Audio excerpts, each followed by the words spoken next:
I've got a copy of all the minutes for all the boards and commissions.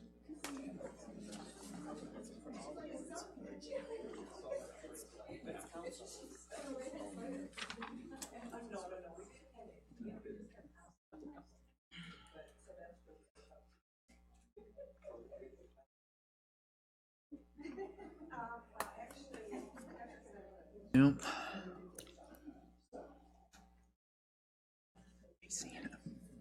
My wife texted me this morning. She works part-time and she looks after her mom on occasions.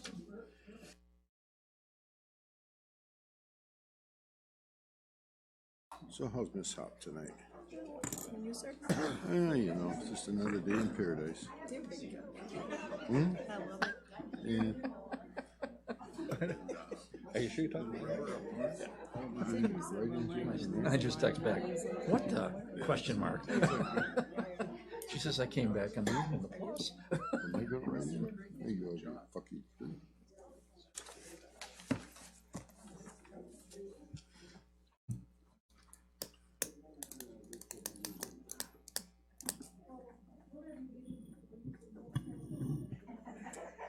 Put this show on the road.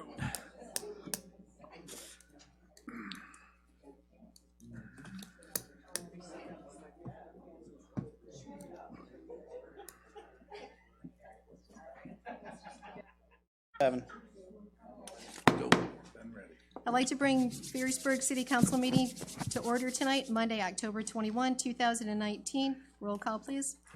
Mayor Hop. Here. Councilmember Kennedy. Here. Councilmember DeWitt. Here. Councilmember Twa. Here. Councilmember O'Donnell. Here. Councilmember Carlson. Here. Councilmember Belize. Here. At this time, I ask you to rise for the invocation given by Councilmember Twa, followed by the Pledge of Allegiance. Loving Heavenly Father, we come to you this hour asking for your blessings to help us as we are gathered together. We pray for guidance in the matters at hand and ask that you would clearly show us how to conduct our work with a spirit of joy and enthusiasm. Give us a desire to find ways to excel in our work. Help us to work together and encourage each other to excellence. We ask that you would challenge each other to reach higher and further to be the best that we can be. We ask this in the name of the Lord Jesus Christ. Amen. Pledge allegiance to the flag of the United States of America and to the republic for which it stands, one nation, under God, indivisible, with liberty and justice for all. Okay, at this time is public comment. For any citizen to give a direct brief comment or question to City Council, time for public comments will be given when an agenda item is discussed. If you have a comment or question, please raise your hand to be recognized by the mayor. After being recognized by the mayor, please stand, give your name and address for the record, proceed with your comment or question. Please limit your comments to 3 minutes. Any public comments? Okay. Hearing none, we'll move down. Wait a minute, we have one. Well, yes.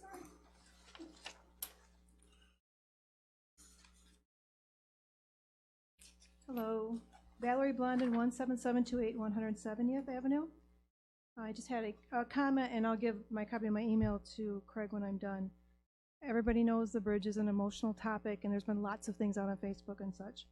One thing that I haven't seen that I'd like to see from the council is the facts about the longevity of repairs as they come up and the cost of those. I'd like to have something that shows what the actual costs are and over what time frame they would be expensed, so that we have an idea of what those look like and the amount that it would cost taxpayers for the SEV of their home. So for every, I don't care, $500,000 we spend, what does that mean for someone who has an SEV of $100,000 or whatever, so that people can actually see and know when we talk about things how much it really is going to affect the taxpayers. I would also like on there to have something about, we know this bridge, let's just say it gets fixed and everything's wonderful, that happens. We're going to have to replace it at some point. So the cost is going to be there. And if we can make some kind of estimate and just say how we're making that estimate, I don't care if it's what the cost is now, and then use an economic index or something to say, okay, if they say it's going to last 15 years, this is what we estimate. And then what would we have to start saving per household now and paying taxes to make sure that we have something down the road to have that kind of a fund already built up. So that's my request. Yes, sir.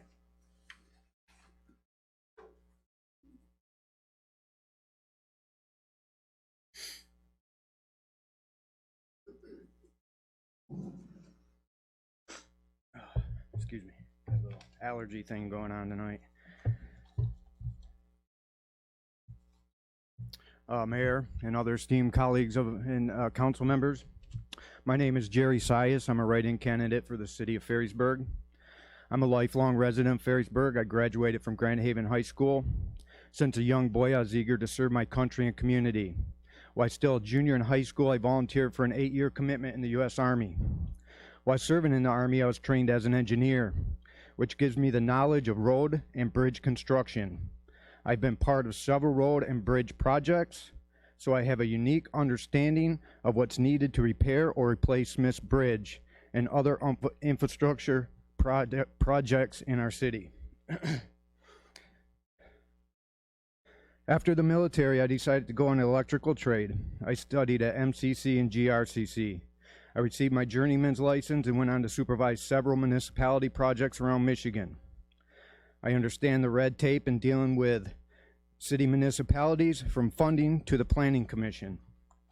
In 2002, I received my master's license in electrical and went on to start my own business. In 2005, I was in a near-fatal car accident. I would not have survived if not for the immediate actions of emergency services, which is why I'm an advocate for keeping our emergency services up to date and funded. I have volunteered for several nonprofits through the years. I was the commander of the Grand Haven VFW for 2 years, Women in Transition, Habitat for Humanities, and various other environmental groups. I believe in honesty and transparency should always be in the forefront of our government, local or national, which is why one of my first actions as a council member will be to create a podcast where council members can answer questions of our citizens after each and every city council meeting. It should not be the responsibility of the citizens to reach out to the government. It should be the government's responsibility to reach out to the citizens. It seems the only time we see our elected officials going door to door offering any answers to questions is during elections, and this needs to change, especially here in the Burgh. Thank you very much. Any other additional public comments? Yes. Sandy Tuggle, 17939 Dogwood. I'm just looking at the agenda, and I was curious to see if you will be taking public comments during some of these agenda items and work sessions. Take public comments during the work session. It's for the council to gather information. Once it becomes an agenda item, Okay. generally it would be like on the next agenda, then the next meeting. So certain items on the agenda, even The though it work says that you sessions. will be taking public comments when an agenda The item work is sessions, discussed. the work sessions are council gathers information, then when it So those becomes aren't considered Correct. agenda items. Correct. Okay. Any other additional comments? Questions? Okay. Hearing none, we'll move down to item 6. Consideration approval of consent agenda. A, approve the October 7, 2019 City Council meeting minutes as printed. B, approve the water interconnection contract between Muskegon parties and the Northwest Ottawa County parties. C, accept a proposal from Grand Haven Garden House for $2,589 to install lighted garland and ribbon on selected city streetlight poles. So moved. Your Honor. Yes. Support. Yep. Your Honor, I'd like to amend the city meeting minutes, Okay. item 19181, which refers to my motion to, about the bridge. I'd like to have it written, amended to the actual proposal or the motion, which was the bridge remain closed until such time testing can be done and the bridge repaired and replaced in a manner that guarantees the safety of those who transit it. I'll give a copy of this to the clerk. 19-181, correct? Correct. That you referenced. All right. Correct. So there's a motion support. There's been a correction on the meeting minutes. Your Honor. Yes, sir. Regarding the streetlight poles, did beautification make any modifications because of the bridge closure in terms of the streetlights that are now on a dead-end street? Are we moving more over towards Leppinks or in front of Fifth Third or anything like that? No. They don't go all the way down to Smith's Bridge last year, so they won't this year. We stopped close to Ridge. I think we went right down to the gas station and that. But they will include some over on, by Love Banks. Correct, like last year? I wasn't here, I was in a medical condition last meeting, so I don't know what they said. So the lights will go down Pine Street and also on 174th, like last year? Correct. Okay. Yep. Just make sure. Your Honor. Yes, sir. Regarding Councilman O'Donnell's request to change the minutes regarding the bridge closure, I don't have time to sit and review the video, but how is that handled if what he's proposing isn't like he's saying, are the minutes going to be amended according to exactly what he said in that meeting, or what he's proposing this evening? Council deems it necessary to make an additional adjustment to it, then they would be done, correct?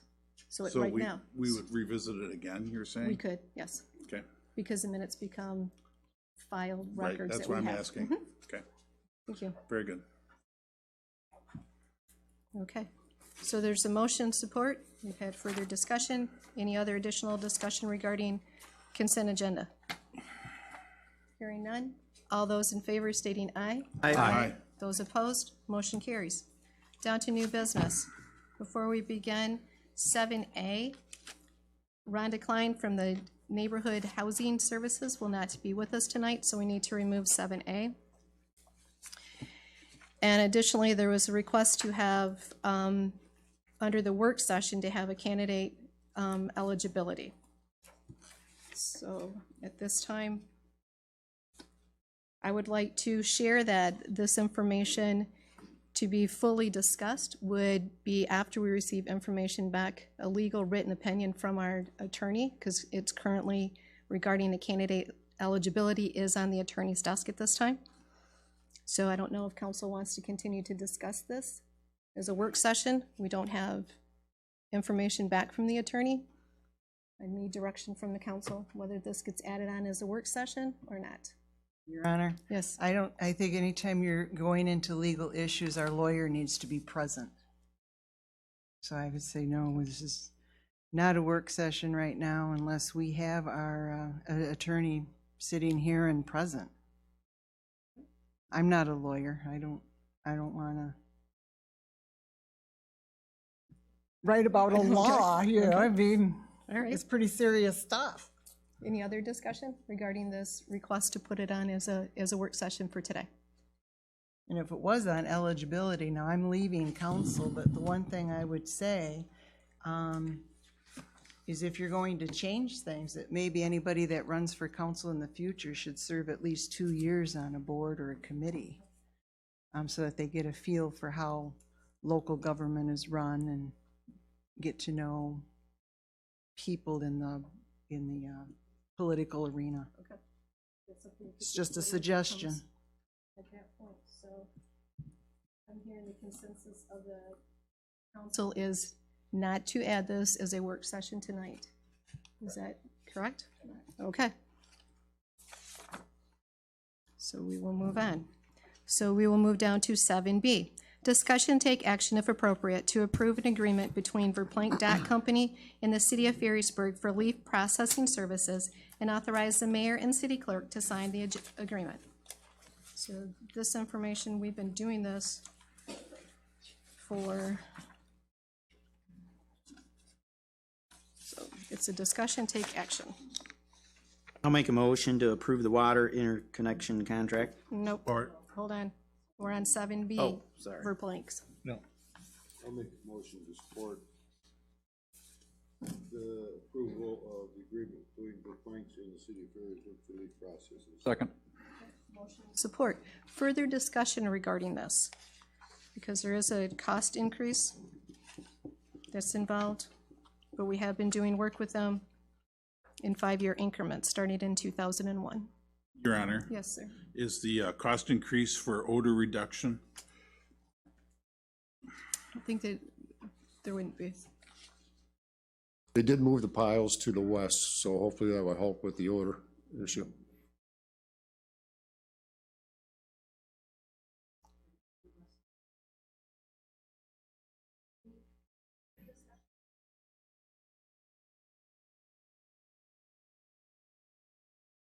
Payment last year. I mean, we're going to 4,000. What was the last year? Do you know? 4,000. Okay, so we're starting out the same as last year, increasing to 4,800 over 5 years. Correct. Okay, thank you.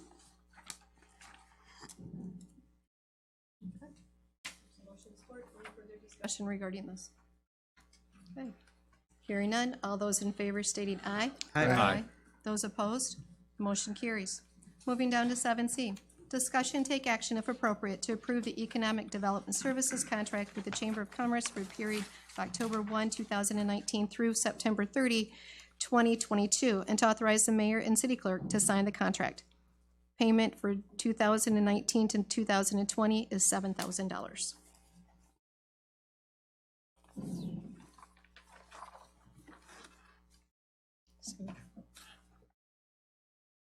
We need a This is a contract that the city has with the chamber for 20 years or better. The chamber does economic development for all the communities in the area, the 5 communities. We've all agreed to use the chamber as economic development instead of each community having their own economic development director. So the current contract expired September 30th of this year. We have a new contract in front of us. It's for the same services. There is an increase in cost. This is to more reflect the cost to the chamber for providing those services to the communities. I'll make a motion to, let's see, where am I? To approve the Economic Development Services contract with the Chamber of Commerce. There's a motion support. Any further discussion regarding this? I have a comment. Mm-hmm. It's kind of directed at Craig. Do you know why the increase was like $2,000 more? To reflect more of the cost of the chamber development, providing these services to the communities. Okay. Yeah, it's good to know what everybody else is doing too, so, correct. Okay. All right. So there's a motion support. Any further discussion? Hearing none. All those in favor stating aye. Aye. Aye. Those opposed, motion carries. Nope, You're no? I'm a no. You're no. All right. Moving down to 7D. Discussion and action, if appropriate, to approve a proposal from SLC Meters LLC for $14,090.76 for utility software. And this is working with the water meters. The current information that we have is obsolete. So it'll take time to update this, correct, Craig? Right, the current software that we have is no longer going to be supported and at the end of early next year. So the software here will continue be able to use the existing meters that the city has, and also allows the city to plan for advanced technology to be able to use cellular reads. So the new meters that we will install in the city will be able to read cellular and actually have it done in City Hall here instead of sending a DPW crew member out to the house to read the meter. Some saving in labor. Right, on that. more accuracy, efficient. Sure. I'll make a motion to approve the SLC Meter LLC for $14,090.76 for software. Motion support. Further discussion? Yeah, I got a, Go ahead, Tim. did we get any other quotes from any other services that provide this? Public Works Supervisor did check with some other communities and firms. This is the firm that we currently use. We thought this would be the best match to use, continue using the existing meters that we have. So we do not have another quote besides what's presented.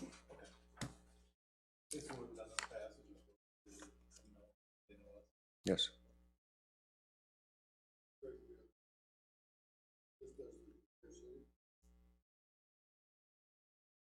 Software for the reading.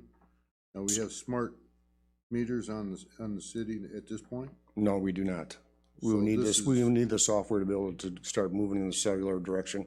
So this is the ground floor to move to smart meters. That's correct. Okay, thank you.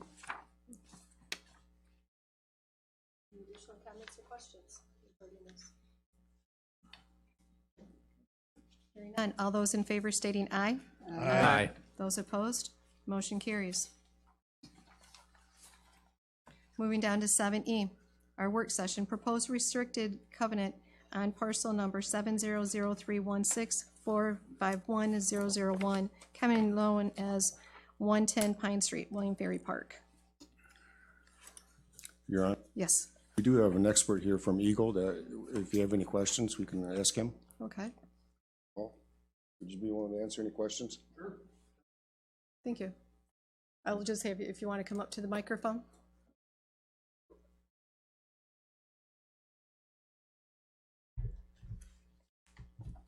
All right.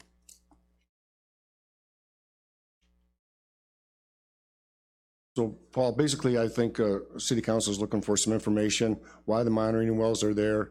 What's your feeling if they should still be monitored or should they be abandoned? Correct. So this is regarding the leaking underground storage tank associated with the Easy Mart site that's at the corner there of 104 and 31 on Pine Street. So what there is there's contamination that has, it was released about 30 years ago from the previous underground storage tanks that were at the property. It's migrated under Pine Street into the park. And so at this point in time, they've done some remediation effort on this. They've dug up a fair amount of soil, and they're allowing this to like migrate across the property. It doesn't discharge to Spring Lake above any of our criteria, but it is impacted physically on the park property. And so at this point in time, likely a restrictive covenant will be required for them to close the site out. However, it's up to the city council as to whether they would like that to occur at this point in time or if it would occur at some other point in time further down the road. We, at this point in time, can't really give you an opinion on that. We will approve it if it passes all of our requirements, but the restrictive covenant is something that the city council would engage with the liable party, as we call it, so the gas station owner, Barney Castle Incorporated. So basically, the monitoring wells are in there and they're being checked every so often, and you guys are keeping tabs on the results. And it's a good measure to make sure that all the contamination goes away. So we're relying on something called natural attenuation. Gasoline is a man-made product that's created from a naturally occurring compound. So it does degrade in the ground. It does take some time to do that. We can speed that process up by doing a bunch of different things, but the monitoring wells right now are in place to evaluate the groundwater. The consultant for the liable party can go out there, they can sample that on a regular basis and make determination as to whether they're achieving their goal. A lot of sites nowadays, though, are closing with restrictive covenants. So, and I suspect that at some point in time in the future, once we reach a point where the city council is comfortable with the contamination that will exist on the park property, then likely they'll need to have a restrictive covenant to close that from a standpoint of closing it administratively with us.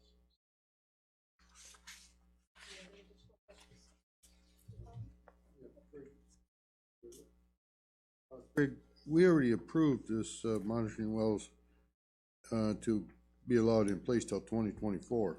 Correct. So That's correct. this is nothing we need to take any action on until 2024, correct? At that point in time, we can close the case out and do the restrictive deed at that point? It's a possibility if the city council chooses to go in that direction, yes. Well, at this point, I would prefer to have the monitoring wells in until 2024, in my opinion. At least monitor it until we know the level is to a point where it's perfectly safe. Yeah, I mean, there'll always be impact there because there's impact under Pine Street, and short of digging up that material that's under Pine Street, which we'll probably not get a chance to do anytime real soon. It's like that would be MDOT property, and so it may take some time for that to actually ever happen. So there'll probably be impact still 5 years from now, but it may be lower than what it is now.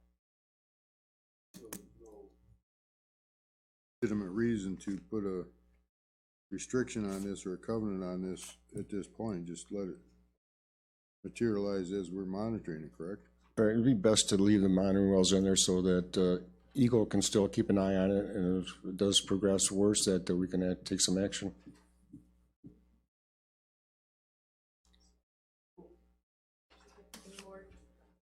Conversation or discussion? Okay. Thank you very much for the clarification. Thanks for coming. Thanks. Okay, moving down to work session, proposed water main extension from Spar Avenue to Lavinia Avenue. So that information was in here.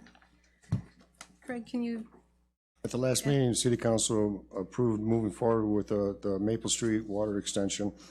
And in the packet last week was some information regarding future projects for the water system. I was asked to put on the work session this time to talk about one of the items on capital improvement project was to make a loop from the end of Spar Street to Lavinia Street. In your packet is an estimated cost from the engineer to do that.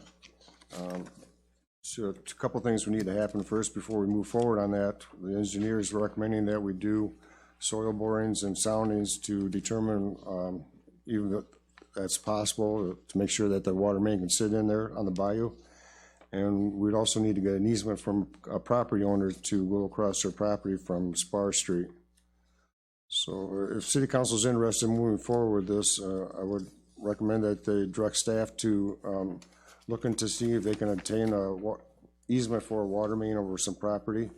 If that happens or it looks possible, then the next step would be to do some soil borings and soundings.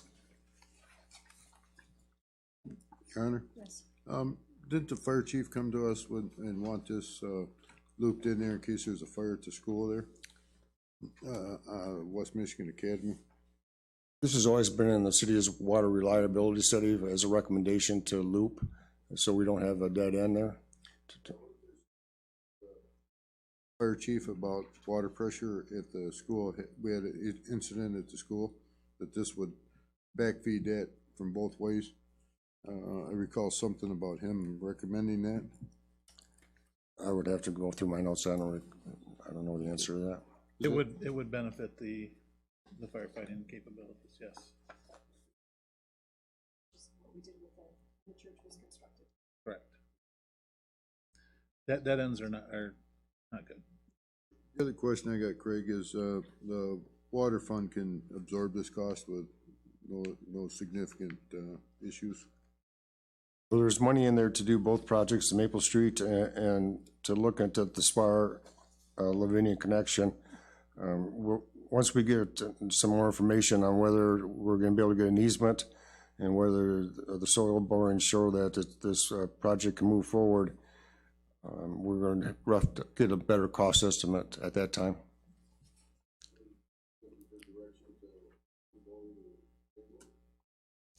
City council needs to just direct staff on whether to start moving forward with this project. It would be to seek the easements and soil boring, correct? The easement would be the first step. Yeah, absolutely. We've talked about this for 5 or 6 years. It's come up, we've tabled it. I think it's time we have the funds available. Let's investigate it and see if we can get this done. Okay. Any additional comments? Questions? No? Okay. So staff has what they need to move forward? Thank you. Okay, thank you.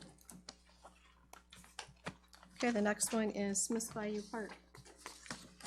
Mayor Pro Tem O'Donnell had some information that was added onto your desk tonight, right before the meeting. So, Councilmember O'Donnell, I'll let you. Approximately, I'd say about a year ago, I started toying with the idea of looking into making the entire bayou a park. And after talking to representatives from the Department of Natural Resources, it made it seem even a better idea. With the street ends, some of the advantages to this, with the street ends, it help with grants to improve those street ends. Along with the marked channel, it helped control boat traffic better. We've had complaints due to rafting. This would eliminate the rafting that is currently going on in the bayou without special permission. It would give more teeth to the law enforcement to enforce the no wake zone. And also the DNR grants would help if we were to, or when we replace the bridge, we could add in fishing platforms because that road is running through a park.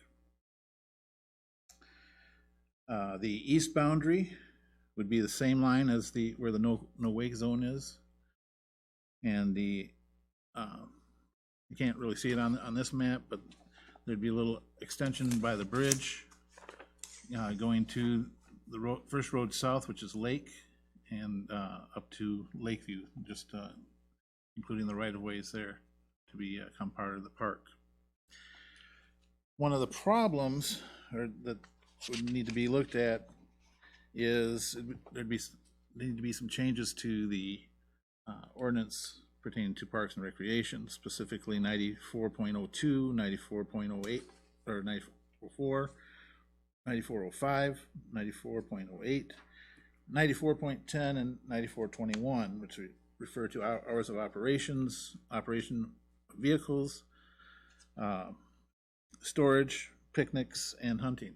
Right now, currently, there is no hunting. You can't fish or anything in the parks. Well, obviously, we'd like to encourage fishing in Smith's Bayou Park, so that would have to be one thing that is changed.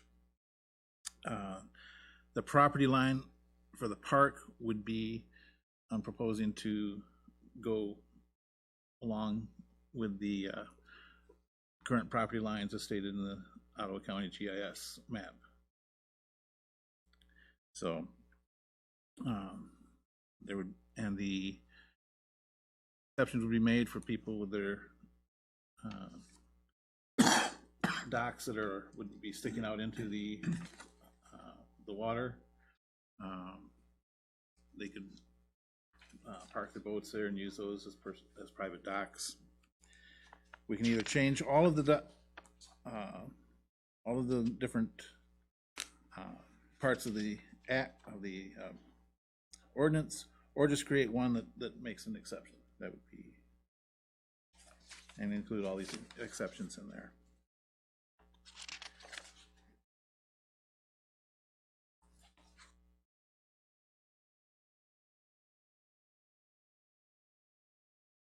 Your Honor, I guess my first questions would be any negative effects on property owners within the park.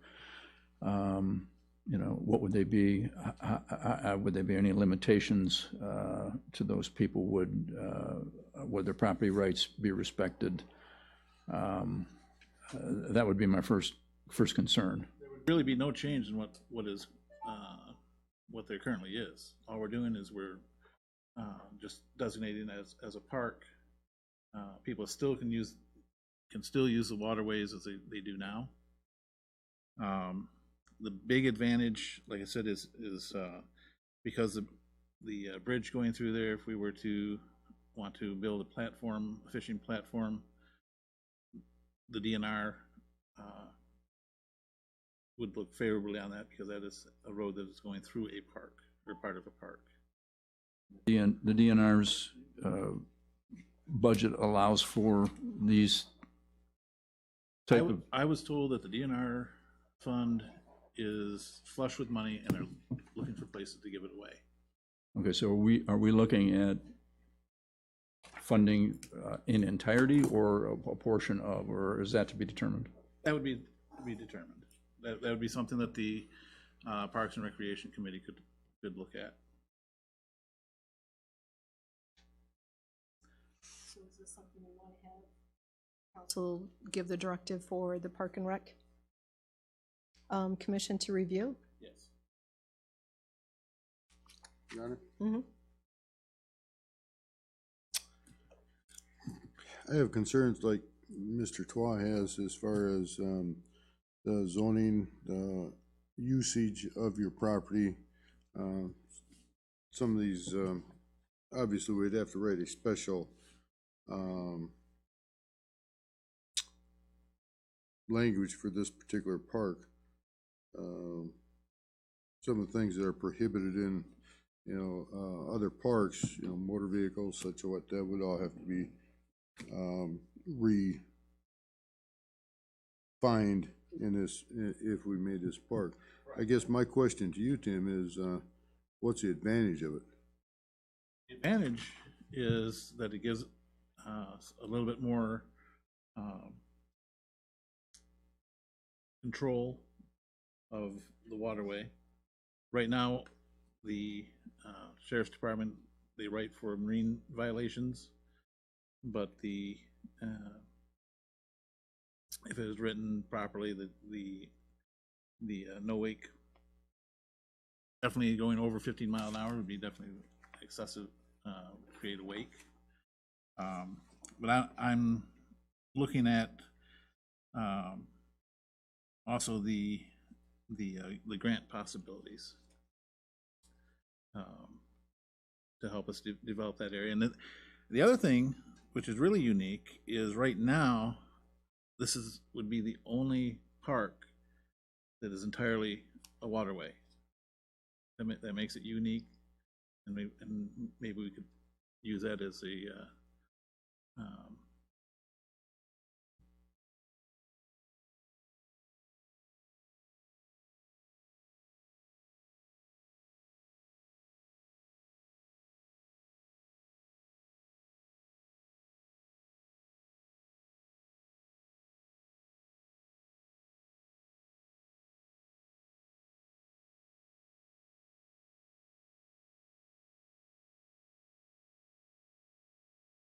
Our access to to give us more headaches? If we made this a park and they were gonna give us 14 million for a bridge, I'd say, yeah, I can put up with some aggravation. But from what you're saying, they possibly could give us a 6 foot wider bike path so we can have a fishing platform, which would amount to what, 600,000? Maybe. So for 600,000, I'm thinking we're subjecting our citizens that live on Smith's Bile to untold scrutiny from the DEQ. Before they give us any money for street ends and stuff, they're going to do all kinds of. I think we're getting more headaches and we're going to get benefits from it. For one, I like the out of the box thinking here. We're lacking in funds statewide for infrastructure, and from what Councilman O'Donnell is saying, there are funds available if we approach it in this manner. I think it is not something we can ignore if our desire is to replace that bridge. Everybody's got an opinion on it. I live 100 yards off the bridge. It's affected me and my wife on a daily basis to the tune of 10, 12 times a day between the two of us. We've been affected. Didn't make the decision lightly as I sat here. It affected me directly. It affected all of us. Most of the council members live within a very short distance of the bridge, so we're not unaffected. To know that there's little money in state infrastructure, or where the heck it's going to come from at this stage, we can continue to beat that drum and see what music comes out of it. We now know there's funds available if we think a little bit outside of the box. What my concerns are, I've already stated. How is it going to affect the residents directly in contact with that water? The rest of us should be able to access it the same as we always have. I think this is an idea worth pursuing at this point, simply because where else are we going to get the money? The idea is the bridge is not going to get any better.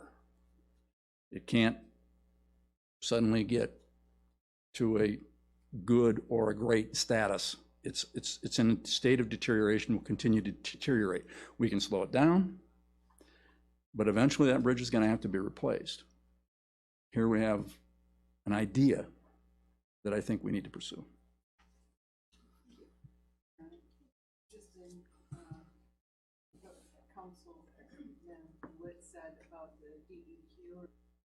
And I was dealing with the seawall.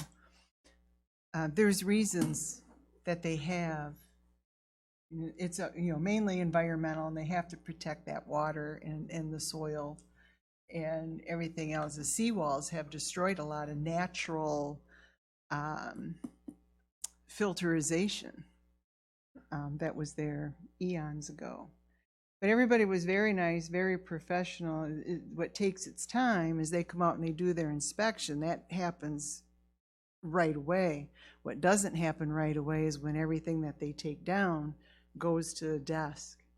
And they have a pile like this, and yours goes on the bottom. So they take from the top, and several people have to read through it, is what I understand. So that's why it takes so long. The Corps of Engineer gets involved, that's the process. And then the DEQ gets involved, and that's another process. And then finally it gets to the state. So that's why it just takes a whole lot of time. But my experience was very pleasant. Didn't like it that you had to wait for 2 years. We ended up selling. But what I liked about it is the new owners have a 5-year transfer. So that was nice. Any other? Yeah, I think we should at least explore it, get more details, find out exactly, what our options are. But hey, at least it's an idea. It's something that if the DNR does have excess funds for bridge repair, replacement, whatever, I think we got to explore our options. So let's just look into it. I mean, there's no harm in looking into it further.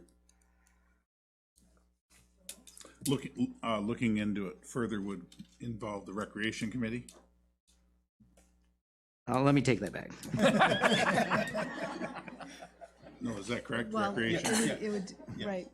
Because they'd have to come up, look into all the private use, private access, making sure that their rights are all protected and no restrictions on them. Certainly would also involve planning as well. I certainly am not in favor of anything that's going to negatively affect the existing property owners with deed restrictions and everything else. And like you were saying about rafting, and according to our present zoning in parks, you can only have drinking in a park, which means you couldn't hardly even sit on your raft out off of your property and have a beer, or sit out in the middle of in the bayou and drink a beer and fish for a panfish or something. And I realize some of those things can be solved, but certainly for the neighboring property owners, it's a big fish to swallow. Big beer. Yes. Like I say, I would be.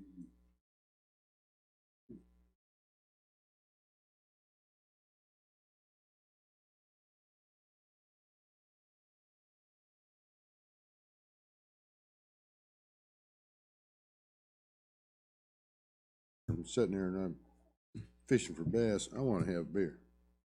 I ain't any different than anybody else here. You want to have beer while you're fishing? Now all of a sudden I can't, and I'm the guy that passed it. I don't think so, So what I'm hearing is something to consider. Possibly have the Rec Commission working with staff or so to gather, and maybe with Councilmember O'Donnell, gathering some more information, some more facts. And and the Planning Commission, in that just to get more facts involved and some more depth to this suggestion. Is that what we're kind of leaning I'm towards? okay with it. Okay, all right.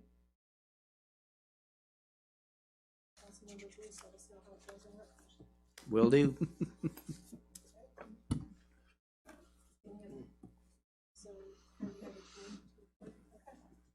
Moving down to item number 8, public comments. Any additional public comments? Yes, sir. My name is William Montgomery. I live at 17525 Ridge Avenue. I just had a question of clarification for the council. You voted on a couple of things tonight, one for leaf pickup contract and another for paying the chamber. Is there a reason why we pay a flat rate for leaf pickup and only a percentage based on our economy size for the chamber? So we only pay 7% to the chamber because of the size of our community compared to the other municipalities. Is there a reason that we pay the exact same as all the rest of the municipalities for leaf pickup?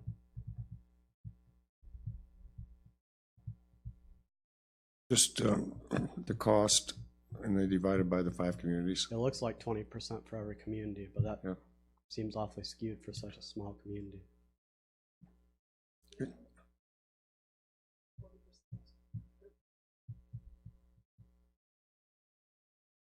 There's a large percentage of trees also, compared to like the size of the village.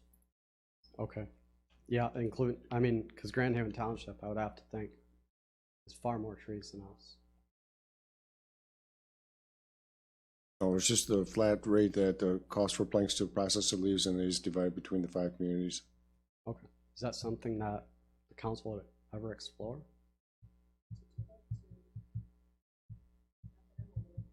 No, it's always been the flat rate. 2009. Okay, thank you.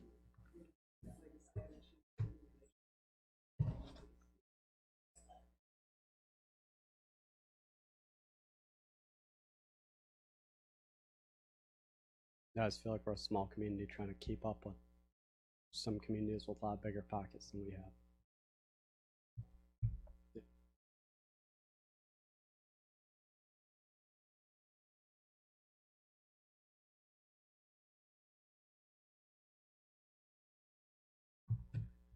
Jacob Sturley, 16269 Suffolk Drive.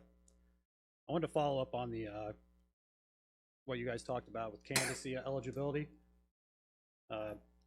Who is the candidate whose eligibility is being questioned?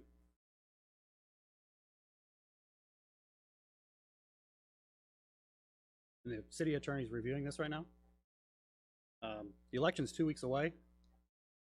Kind of time sensitive. Do you know when to expect to hear back from the attorney? Talked to the city attorney today and reviewed the urgency of this, and hopefully we'll have something real soon here. So are you choosing not to talk about it because it's a legal matter, is that right? Can the city attorney attend the next council meeting? Discuss this. If it comes back, then we could invite him to join, correct? Okay, thank you. Any other additional comments? Just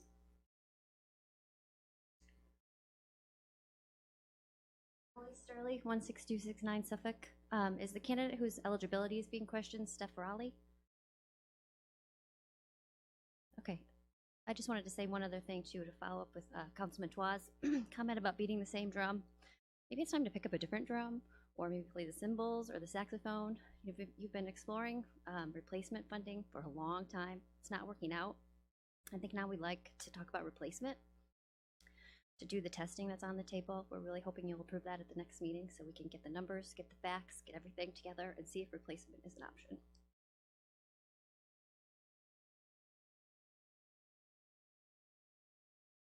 and we'll move down to reports. City manager. No report? Okay, Councilmember Blues. I'd just like to say good luck to all the candidates. They're running for city council on Tuesday, November 5th. Don't forget to vote.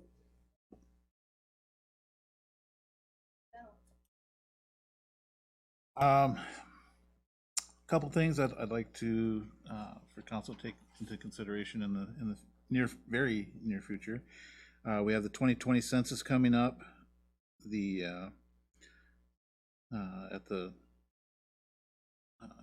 convention in Detroit, the MML, there was a discussion about the very great need to make sure that every single person is counted. That it affects our tax revenue. Before I dropped you off what has happened over the last 15 years as far as our the revenue sharing. Just to let the public know, the revenue sharing loss since 2002 is $1.222 million. Is what the city has not gotten. So we need to make sure everybody is counted. I'd like to see us join in with perhaps a joint commission with the other surrounding communities to get this done. I'd also like to see us establish in the near future a possible economic development commission to develop the vacant property. Where the city is blessed to not have any dark storefronts, but we do have a vacant lot down in our commercial core area. I'd like to see us look into possibly getting some development on that. Maybe we could ask the ladies from the chamber if they can give us some direction. Got some connections in Lansing that I could call to. And then the last thing is the newsletter, and I'm going to give the credit to my wife on this one. She is the one that pointed out that the Grand Haven Tribune stopped covering us, so perhaps what we need is to get a newsletter out. I know it costs the city money, so perhaps what we could do is do a mass mailing and have everybody that wants to have a newsletter have that sent to them, so everybody can be informed. I think we're doing a good job with the YouTube and the other interactions we have on the website, but we need to, I think, have a little bit more details on what has happened with City Council. End of report. No report. Just a couple things. Monster Bash this Friday, 6 to 8. Bring your kids, have fun. I guess that's it. Just one thing, our presence was at the MPO meeting where infrastructure issues for our area are discussed, and funding for any infrastructure. Again, we'll continue to make our presence known, and our bridge is a main topic with that group. So funding is still being sought. End of report. Kitchell Linquist Students Preserve hosted a group of Grand Valley State University biology students recently, and we had a massive dune grass restoration effort to try to halt the progressive movement of the dunes and overtaking our buildings out there. That's it. Thank you.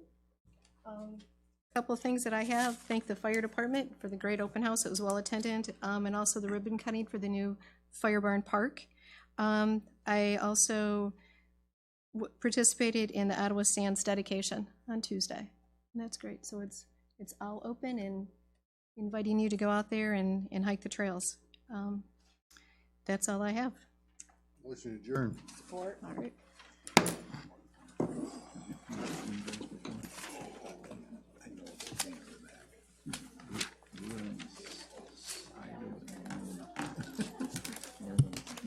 Okay. You did that for our friend who's got a cottage. Right, okay.